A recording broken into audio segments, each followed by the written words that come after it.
Of the many formidable qualities Group Captain John Hemingway needed to survive, courage, resilience, razor-sharp reactions, there was one he prized above all others for its rarity.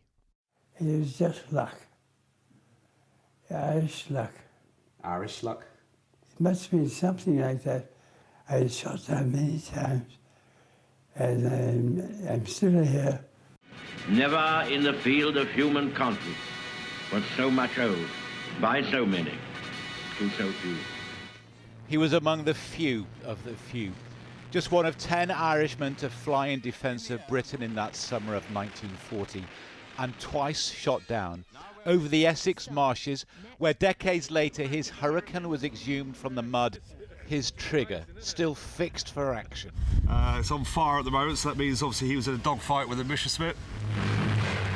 The week before, he'd bailed out into the North Sea. One of the rescue rowboats bumped into what they thought was a log, and it was actually Dad, who was rolling around in the sea, completely, virtually unconscious, and by pure luck they found him. His son recalls a modest hero. He thought himself as a professional fighter pilot who did his duty, obeyed orders, and got paid on Thursdays. To the end, he kept the clipped moustache he grew as a bet at the start of the war, and never forgot the heat of his stricken cockpit or the empty places in the officers' mess after battle. You get up in the morning, and off you go. And some of you come back, and some of you don't. The amazing exploits of British fighters fill the nation with pride and gratitude. The RAF said Hemingway's death marked the end of an era. His family say he's gone to rejoin his old squadron and the friends and comrades he lost 85 years ago. John Ray, ITV News. The life of Group Captain John Hemingway, who has died at the age of 105, remembered there. Well, one man who knows more than most about the sacrifice made by pilots like Captain Hemingway is historian James Holland, who is an expert on World War II and has written extensively about the Battle of Britain. James, thank you so much for joining us today. What do you know about John Hemingway? Well, he's an amazing guy. I mean, he's an Irishman. He fought with 85 Squadron. They were flying Hawker Hurricanes in the Battle of France. He was shot down in the Battle of France, managed to get back to his own lines, then continued to fight in the Battle of Britain until the squadron was moved up to Yorkshire, so out of the kind of the main front line, and then continued to serve in a different squadron after the Battle of Britain, and with great distinction. I mean, he was an amazing guy. I mean, he wasn't one to kind of blow his own trumpet, I think it's fair to say. I mean, he was pretty reticent and didn't say a huge amount about his experiences. I think the main point about it is that because he was the last one, he became the representative of the very, very last of the few. And it's traumatic that he's gone because suddenly the Battle of Britain, those who fought in it, has slipped beyond living memory. And just tell me about the few, put it into context. How significant were they in World War II itself, but also in Britain as we know it today? Well, the Battle of Britain was absolutely vital because it showed the world that Britain was, and indeed her dominions and wider empire, were prepared to carry on the fight. There were a number of Dominion pilots flying in the Battle of Britain as well as those pilots from countries that had already been conquered by the Nazi regime. So, you know, there were Poles and Czechs and so on flying in RAF Fighter Command. The point is that the Battle of Britain was an incredible win for the RAF and a really bad defeat for the Luftwaffe. And that completely scuppered Hitler's plans. It meant that Britain wasn't out of the war. It meant that America was still hovering across the Atlantic in the side wing, so to speak. And it forced him to turn to launch Operation Barbarossa, the invasion of the Soviet Union, far, far earlier than he'd ever planned originally to do, with catastrophic consequences. So instead of being the short, sharp war that Hitler had envisioned, it turned out being a long and drawn-out war, one that materially the Germans couldn't really compete in, and which ultimately led to their defeat. So the Battle of Britain really is an absolutely vital part of the Second World War. It's obviously, understandably a vital part in British history, but it really shouldn't be underplayed at all. It was absolutely critical. In one of Churchill's speeches that summer, he said, Hitler knows he must defeat us or else surely lose the war, and he was absolutely correct. Is there a sense that it was the victory, the sacrifice, the bravery of the few that led to that pivotal moment, or was it a bit of luck as well? Well, I don't think there was much luck about it, actually. The British were actually far more clinical than the kind of sort of, we've got this sort of slight backs to a wall sort of approach to the telling of the narrative. But actually, Britain was, Britain had the only, the world's only fully coordinated air defense system. There was no other in the world at that time. And this was a combination of radar combined with the observer corps, combined with control rooms, combined with means of identifying our own aircraft, which meant that on the ground you could control your aircraft and you could manipulate them so that they were intercepting the enemy before the enemy intercepted you, and so on. The Germans had never come up against this. And most of the pilots were highly skilled. We had very good planes in the Hawker Hurricane and the Supermarine Spitfire.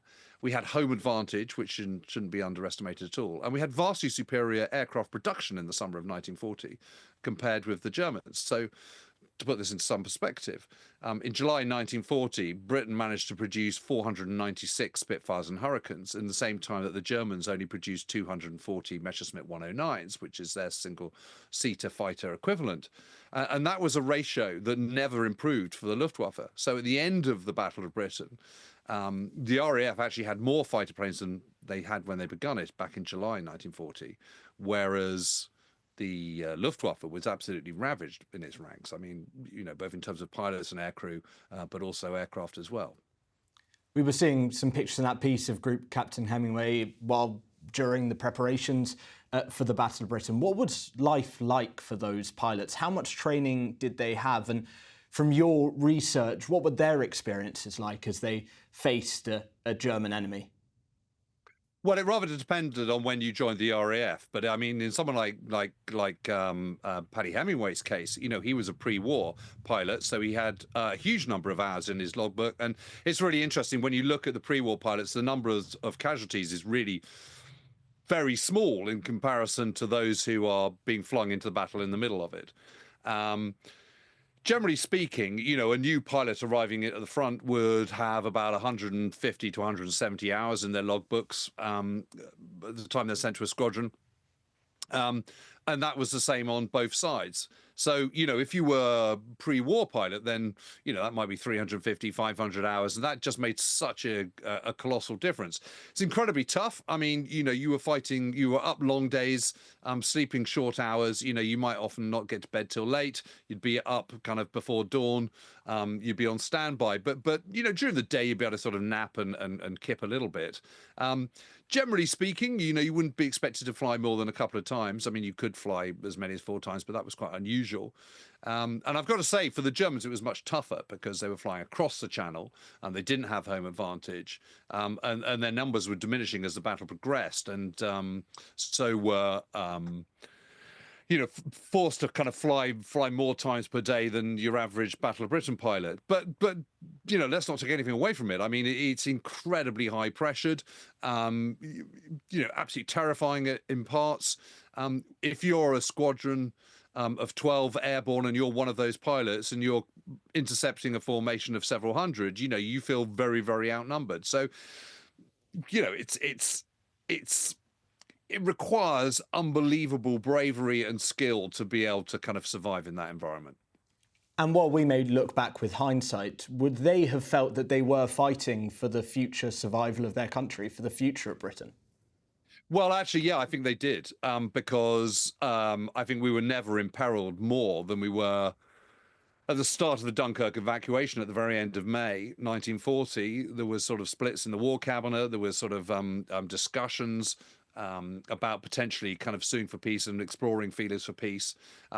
Fortunately, the new Prime Minister, Winston Churchill, only came into his premiership only began on the 10th of May 1940. He prevailed on that one. The Dunkirk evacuation was a terrific success. But, up until that point, Nazi Germany had just sort of overrun everything. It overrun Poland, overrun the Scandinavia, Norway and Denmark, it overrun the Low Countries, it overrun mighty France, and France was one of the sort of major superpowers of the world in 1940. So, this was absolutely unprecedented. It was a strategic earthquake. And I think anyone who was flying over the skies of southern England in the summer of 1940 was keenly aware of the high stakes, and that the Germans were, preparing to invade, and the consistent, relentless daily air attacks that continued from sort of middle of July onwards were really a kind of prelude to invasion. So yes, I think they were very, very aware of what was at stake. And to lose Group Captain Hemingway, the last surviving Battle of Britain pilot, what does that mean in terms of losing that human connection with this period in our history? Well, I think it's traumatic. I mean, just as it was when Harry Patch died, he was the last sort of living survivor of the First World War. It suddenly means it's going from living history into a different past. And, personally, I find it, I've been feeling very wistful about it all day, because I sort of think about all the Battle of Britain veterans that I got to know, and many of whom became sort of good friends of mine. And it's really, really sad to think that they've now all gone. That's it, no more. I mean, fortunately, their voices endure, and, televised interviews and recorded interviews and so on, and in book form and diaries and other means. But it's not the same. They have all gone now, and, we're moving into a different era. And in that different era, is there a risk that we forget their sacrifice? We forget what the few did, or as Winston Churchill put it, for the many? Well, let's hope not. I mean, an understanding of the past is absolutely vital. It's the compass that guides us to the present and helps us prepare for the future. And the future at the moment, I think we'd all agree, is looking a little bit uncertain. And, there's lessons from the past and lessons from history, and we'd all do well to learn those. So I think, you forget your past, you forget your history at your peril. And I'll just ask you finally, what do you think their legacy is in the present day and will be seen in the future? Well, I think they're venerated, aren't they? I mean, we still see Spitfires and Hurricanes flying over the skies. I'm glad to see that the Battle of Britain Memorial Flight will be sending its Spitfires and Hurricanes back into the skies again this coming summer. And, it is a reminder every time you see the elliptical wings of the Spitfire, you hear the sigh of the Rolls-Royce Merlin engine. It is a reminder of what happened back in that amazing summer of 1940. So I don't think they'll be forgotten anytime soon. I certainly hope not. James Holland, I think we hope so too. Thank you very much for your time. Thank you.